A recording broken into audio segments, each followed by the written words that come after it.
Okay, this is the banana. I think I did the recipe better. Look how thick it is, which is really good because then I can take this and I can scoop it. Tastes real good. So now I'm going to move on to the other flavors. Next is strawberry pistachio and then the mocha. I think it's the mocha.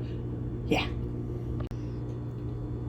I wanted to mention that this pint, which is 2 cups at 16 ounces, is 3 WW points. Got lots of protein in it too. Wow.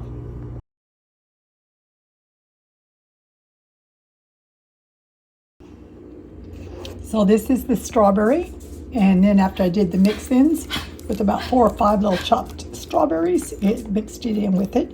And now I'm going to put the lid on. This is going to go back in the freezer just so when I want to eat it, it'll be ready. If it's too hard, because there's not a lot of cream, you know, in these, you just stick it back in the Creami, hit respin, and then it makes it like this. Yum.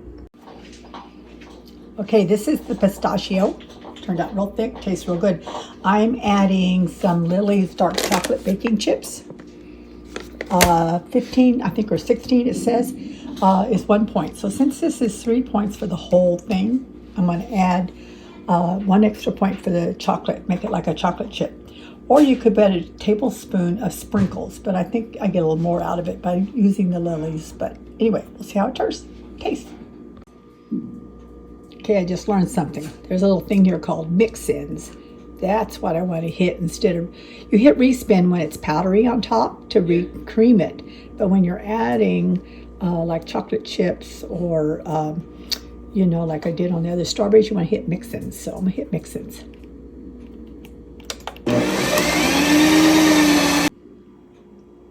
Okay, yeah, that's so much better. This is the pistachio now after I did the mix-ins. And see, you can see little chips of some of the Lily's chocolate chips mixed in with this pistachio.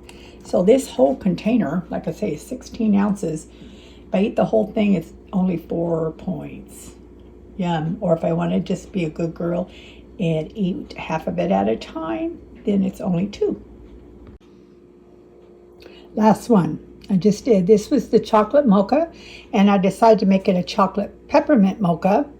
I should have added the peppermint with the liquid, probably, because I added it afterwards, so I had to respin. Anyway, and I put a half a teaspoon. It's very strong in peppermint. So I'm adjusting my recipe to a 1/4 teaspoon of the peppermint extract if you want to make this as a chocolate peppermint mocha. That's fine. And the best part is all this goes in the top of the dishwasher. Easy cleanup.